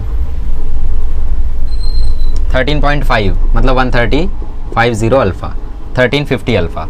ठीक है, अब 31 को वहाँ भेजो, 1350 को यहाँ भेजो, तो 3100 alpha minus 1350 alpha equal to 14। 3100 में से अगर 1350 माइनस हुआ तो ये आया 0, ये आया 0, 10 में से 5 गया 5, 2, 10, 3, 7, 1, 1750। 1750 अल्फा इक्वल टू 14, तो अल्फा आया 14 बटा 1750। 14 से जाता है या ये नहीं जाता है ना, 7 से कट होता है बट, तो 7 से कैंसिल कर दो। 7 2 जा 14, 7 2 जा 14, 7 5 जा 35। तो आंसर आया 1 बाय 125, और 1 को जब 125 से डिवाइड करोगे तो 0.0008 आ जाता है आंसर, 0.008 आ जाता है आंसर। ठीक है, इसमें भी वही है यार, देखो 5 है, शुरू में रहा होगा आर नॉट 1 प्लस 50 अल्फा। 7 है, शुरू में रहा होगा R naught 1 plus 100 alpha, divide कर दो। 5 बटा 7 equal to 1 plus 50 alpha upon 1 plus 100 alpha.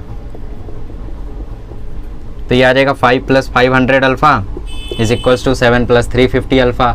5 को वहाँ भेजो, 350 को यहाँ भेजो, तो 150 अल्फा बराबर 2, तो अल्फा आया 2 बटा 150, तो अल्फा आया 1 बटा 75।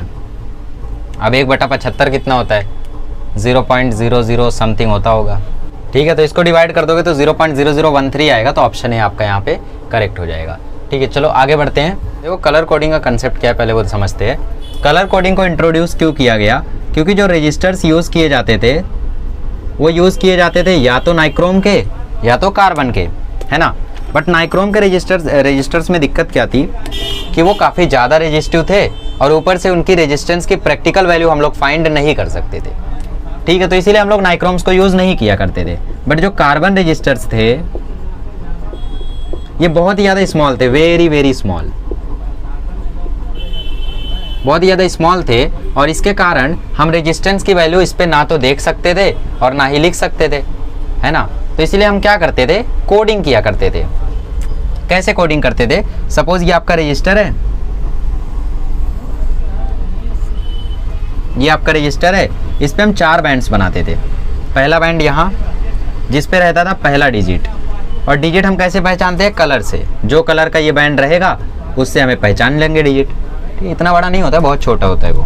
फिर यहाँ पे थर्ड रहता है जिसको हम बोलते हैं मल्टीप्लायर, और फिर लास्ट में यहाँ पे रहता है टॉलरेंस।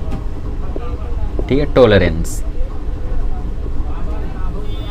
टॉलरेंस क्या बताता है, बताता हूँ। ये होता है मल्टीप्लायर, ये बताता है सेकंड डिजिट, ये बताता है फर्स्ट डिजिट।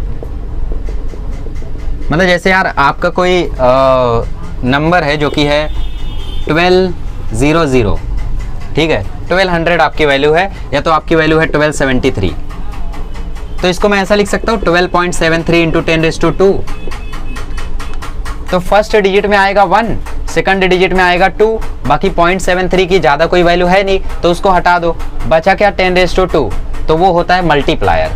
अब ज़रूरी थोड़ी है कि एग्जैक्ट यही वैल्यू हो, क्योंकि यहाँ पे देखो 0.73 तुमने गायब भी किया है, तो यहाँ पे कुछ एरर भी आया होगा, तो प्लस माइनस मान लेते हैं 10% का एरर आया है, तो जो ये एरर होता है इसको हम बोलते हैं टॉलरेंस, और इस एरर को यहाँ पे चौथे बैंड पे दिखाया जाता है। ठीक है, जैसे मैं बोल दूँ आप लोगों को 11,504, तो इसको मैं ऐसा लिख सकता हूँ 11.504 इंटू 10⁻3। तो फर्स्ट डिजिट में 1, दूसरे डिजिट में 1, मल्टीप्लायर में 10⁻3, और टॉलरेंस कितना, जितना होगा 10%, 20%, 0% जो भी होगा, है ना। तो इस तरीके से हम लोग इसको कोड करते हैं। अब कलर डिसाइड किया गया कि यार अगर मैंने ब्लू कलर मार दिया तो समझ जाना डिजिट 1 है, अगर मैंने ग्रे कलर कर दिया तो समझ जाना डिजिट आप लोगों का 8 है, अगर मैंने व्हाइट कलर कर दिया तो बाकी यहाँ मल्टीप्लायर में मल्टीप्लाई कर दो। आप दुनिया का कोई भी नंबर इस फॉर्म में रिप्रेजेंट कर सकते हो। मुझे बोल दो, कोई भी नंबर बोल दो, चलो क्या बोलते हो, 1.4 बोलते हो, इसको रिप्रेजेंट करना है। देखो 1.4 को मैं लिख सकता हूँ 14 इंटू 10⁻⁻1। अब कोई बोलेगा 0.14, भैया इतना कम किसी का रेजिस्टेंस नहीं होता है, ठीक है, अगर होता भी है तो उसको हम यूज़ नहीं करते हैं, कम से कम 1 से ज़्यादा तो रहता है रेजिस्टेंस। तो इसको मैं लिखूंगा 14 इंटू 10⁻⁻1। तो मल्टीप्लायर में क्या आएगा 10⁻⁻1, पहला डिजिट क्या आएगा 1, सेकंड डिजिट क्या आएगा 4, टॉलरेंस जो भी होगा प्लस माइनस 5%, 10%, 20% ऐसा।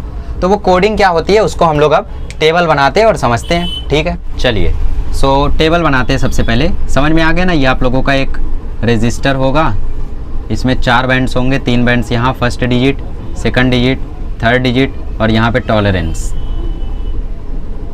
ठीक है, चलिए सो क्या है यहाँ पे, colours, first digit, second digit, multiplier, और फिर लास्टली टॉलरेंस। ठीक है, चलिए so black, brown, red,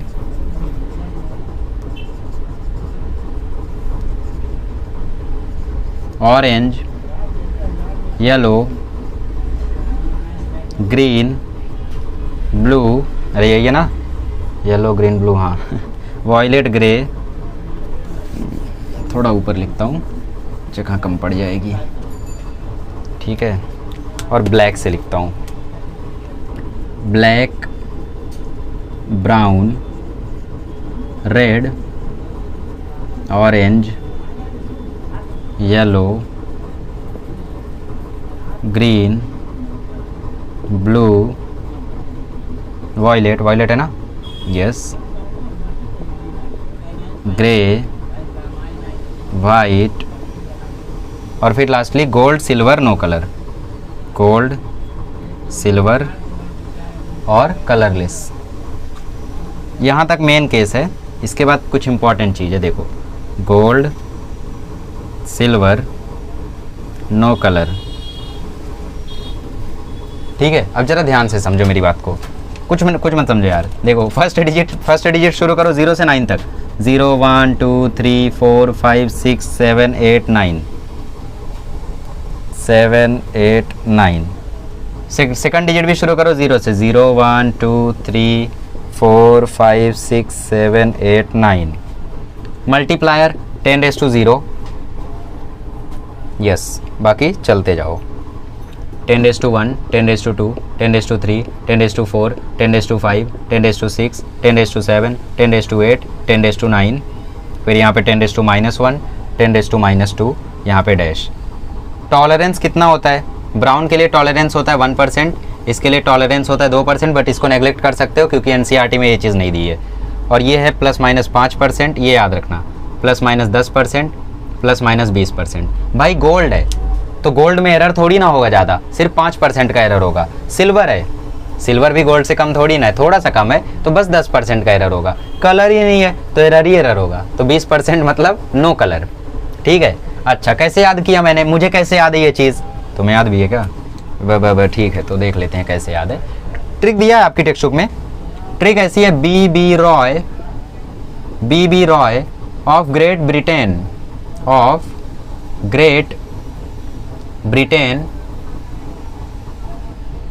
Brett Lee लिख रहा हूं मैं, ब्रिटेन। अरे भैया ब्रिटेन की स्पेलिंग नहीं आती। नहीं सही लिखा है। वेरी गुड वाइफ हैज़ मतलब यहाँ पे कोई कलर नहीं है। वेरी गुड नहीं रे, वाइफ गुड, ठीक है। So B Roy of Great Britain has very good wife. इसका ट्रिक आपकी टेक्स्ट बुक में भी दिया हुआ है, तो मेरी गंदी हैंडराइटिंग को क्षमा करें। B Roy of Great Britain very good wife. Black, brown, red, orange, yellow, green, blue, violet, grey, white. Gold, copper, gold, silver, colour, no colour. ठीक है, गोल्ड पे 5%, सिल्वर पे 10% और इस पे 20%। और ये 10⁻1, 10⁻2 मल्टीप्लायर है। ठीक है, चलिए अगर मल्टीप्लायर भी गोल्ड कलर का रहा तो आप लोग इससे मल्टीप्लाई करेंगे, ये बोल रहा हूँ मैं। ठीक है, तो कुछ क्वेश्चन देख लें। जैसे आपकी टेक्स्ट बुक में यहाँ पे एक क्वेश्चन दिया हुआ है कि एक रजिस्टर का जो कलर कोड है वो ऐसा है। एक रजिस्टर का जो कलर कोड है वो ऐसा है। कैसा है? Yellow, violet, orange, gold. Yellow, violet, orange, gold, ऐसा है। तो येलो के लिए कितना होता है देखो 4, वायलेट के लिए कितना होता है देखो 7 मल्टीप्लाइड बाय। ऑरेंज के लिए मल्टीप्लायर बोलो, ऑरेंज के लिए मल्टीप्लायर होता है 10⁻3 प्लस माइनस। गोल्ड है तो एरर कितना 5%। ये हो गया इसका रेजिस्टेंस, इतना ओम इसका रेजिस्टेंस होगा। ठीक है, तो 47 इंटू 10⁻3 प्लस माइनस 5%, इसका इतना इसका होगा। इसको आप किलो ओम भी लिख सकते हो, 10⁻3 है ना। एक और देख लो, ऑरेंज, ब्राउन और नो कलर, ऐसा है क्या? ऑरेंज, ब्राउन और टॉलरेंस बैंड है आगे। ठीक है, उस पर कुछ वैल्यू ही नहीं दी है यार, क्या बोलूँ अभी इसको।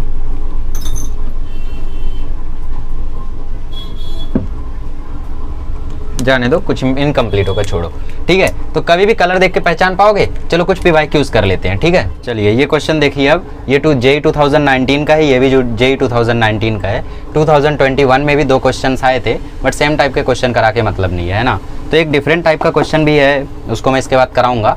और नीट में जो 2-3 आए हैं उनको भी कराऊंगा। देखो 2019 में रेड, वायलेट, ऑरेंज, सिल्वर। सबसे पहली बात सिल्वर है तो टॉलरेंस होगा 10% का, तो option A, option C eliminate, simple. अच्छा, रेड है, रेड मतलब कितना 2, ठीक है। वायलेट है, वायलेट मतलब कितना 7, ठीक है। ऑरेंज है तो ऑरेंज के लिए मल्टीप्लायर 10⁻3, ठीक है। तो 27 इंटू 10⁻3। और यहाँ पे ऑप्शन था किलो ओम, ओम, ठीक है, ऐसा ऑप्शन था। तो 27 इंटू 10⁻3 ओम आया है आपका आंसर, बट 10⁻3 मतलब किलो ओम। ठीक है, तो ऑप्शन डी यहाँ पे करेक्ट हो जाएगा। तो ये किलो ओम में दिया था, मैंने ध्यान नहीं दिया इसको। ठीक है, तो 27 इंटू 10⁻3 मतलब किलो ओम। मेगा ओम यहाँ पे दिया है, मेगा ओम मतलब 10⁻6। तो इसका आंसर एक बार खुद से बताओ। अब जी यहाँ पे क्या है, ग्रीन है या ग्रे है, कैसे पता चलेगा? ऑप्शन से। ऑप्शन में देखो क्या लगता है, ग्रे तो होगा नहीं, ग्रे तो 8 होता है, 8 है ही नहीं कहीं पे, तो ग्रीन ही होगा। ठीक है, चलिए। सो ग्रे क्या होता है 5। सबसे पहली बात गोल्डन है तो पहला ऑप्शन हटा दो, क्योंकि गोल्डन का टॉलरेंस कितना 5% है ना। क्या है, ग्रीन है, ग्रीन है तो 5, तो ऑप्शन डी भी हट गया। अब ऑरेंज है तो 3। अब येलो है, येलो के लिए टॉलरेंस कितना 10⁻4, ठीक है। सो इसको लिख सकते हैं 530 इंटू 10⁻3 ओम, और 10⁻3 क्या होता है किलो, तो 530 किलो ओम, 530 किलो ओम और टॉलरेंस 5%, तो ऑप्शन बी। इतना तो समझ जाओगे ना यार, किलो ओम दिया तो मतलब 10⁻3, मेगा ओम दिया मतलब 10⁻6, इतना तो खेलने आना चाहिए भाई। जेई का क्वेश्चन इतना चिंदी नहीं देगा वो, इतना चिंदी दे दिया तो भी ठीक है। चलो सो आई होप अब आप लोगों को समझ में आ गया होगा। 2 क्वेश्चन और देखते हैं फिर लेक्चर को एंड करते हैं। तो ये देख रहे हो नीट 2020 का आज के दिन ही मैं तीसरा क्वेश्चन करा रहा हूँ। सबसे पहला क्वेश्चन मैंने कौन सा कराया था मैं भी भूल गया यार। लेक्चर शुरू कहाँ से हुआ था? बहुत पहले शुरू हुआ था, पता नहीं। ठीक है सो एक कंडक्टर वाला क्वेश्चन कराया मैंने और एक ये दूसरा 2020 का करा रहा हूँ। 5 आया था नीट 2020 में, एक किरचॉफ लॉ से आया था जो आप अगले साल देखोगे, बाकी 4 आप इसी साल देखोगे, है ना। तो चलिए ये क्वेश्चन देखते हैं हम लोग नीट 2020 का। बोला येलो वायलेट और पता नहीं क्या है वो, ठीक है। मुझे लगता है वो ब्लैक ही होगा क्योंकि यहाँ पे देखो 470 47 4.7 है, मतलब वैल्यू 0 है ना, तो ब्लैक ही होगा वो। गोल्ड है तो ऑब्वियसली पहला ऑप्शन गया। चलो निकालते हैं आंसर। येलो के लिए क्या होगा 4, वायलेट के लिए 7। आगे देखते हैं ब्लू के लिए क्या होगा, मल्टीप्लायर बोलो ब्लू का मल्टीप्लायर है 10⁶। भाई दिक्कत हो गई, क्यों? क्योंकि मल्टीप्लायर 10⁶ है। हाँ तो दिक्कत तो है क्योंकि यार ऑप्शन ही नहीं है ऐसा कुछ ठीक है 47 इंटू, अच्छा वो फिर ओके ब्राउन है, ये ब्राउन है, सॉरी ब्लू नहीं ब्राउन है यार। ठीक है वही मैं सोच में पड़ गया यार। 47 इंटू ब्राउन क्या मतलब 10⁻1। 10⁻1 मतलब क्या, 10⁻1 मतलब 470 ओम, है ना। 10⁻3 यहाँ पे आ नहीं रहा है तो किलो ओम होगा नहीं। बाकी ये गोल्ड है तो टॉलरेंस 5%, 470 ओम, तो ऑप्शन बी करेक्ट हो गया। बाकी कुछ लोग 470 किलो ओम भी मार देते जल्दबाजी में, चिंदी था यार, कुछ नहीं था। अब देखो इसमें क्या बोला है, इसमें बोला है कुछ कलर कोड से एक रजिस्टर बनाया गया जिसका वैल्यू आ रहा था 200 ओम। अब उस कलर कोड में रेड वाले को ग्रीन से बदल दिया, रेड वाले को ग्रीन वाले से बदल दिया, तो नया रेजिस्टेंस क्या होगा। तो हमें पता करना होगा पुराने रजिस्टर का कलर कोड क्या रहा होगा, या दूसरा स्मार्ट वे क्या है। आप ऑप्शन देखो, ये देखो 200 है, ऑप्शन में 100 500 300 400 है, मतलब आखिरी के जो दोनों है वो सेम टू सेम रहे हैं, मतलब चेंज किसको किया गया है, पहले वाले को। तो पहले डिजिट पे 2 कैसे आया, कौन सा कोड रहा होगा, रेड रहा होगा, इसीलिए 200 आया। अब इस रेड को किससे रिप्लेस कर दिया गया, ग्रीन से, तो ग्रीन पे क्या आ जाएगा, ग्रीन पे आ जाएगा 5, तो 500 हो जाएगा, खत्म। समझे मेरी बात यार। 200 आ रहा था क्योंकि हम लोगों ने यहाँ पे रेड डाला था, रेड के कारण 200 आ रहा था। इस रेड को ग्रीन से चेंज किया तो पहला डिजिट 2 से बदल के क्या हो जाएगा 5, तो 500 आ गया। और ये वाला क्वेश्चन, येलो के लिए 4, वॉयलेट के लिए 7, ब्राउन के लिए मल्टीप्लायर 10⁻1, तो 470 ओम हुआ, तो 470 ओम गोल्ड है तो ±5% टॉलरेंस। इसी के साथ लेक्चर को स्टॉप करते हैं। आज का लेक्चर काफ़ी ज़्यादा फ्रूटफुल था, इसको अच्छे से नोट्स बनाइएगा, अच्छे से रिवीजन करिएगा। अब लेक्चर बस 2 ही और लगेंगे शायद, क्योंकि अगले लेक्चर में हम ओम्स लॉ देखेंगे और कॉम्बिनेशन ऑफ रजिस्टर देखेंगे, और फिर लास्ट लेक्चर में हम लोग कॉम्बिनेशन ऑफ सेल, ईएमएफ और छोटी मोटी चीज़ें होती हैं, पावर, हीट, एनर्जी, ये सब छोटी मोटी चीज़ें हैं, इनको हम लोग डिस्कस करके चैप्टर को ओवर कर देंगे। ठीक है, चलिए मिलते हैं अगले लेक्चर में, तब तक के लिए थैंक यू सो मच।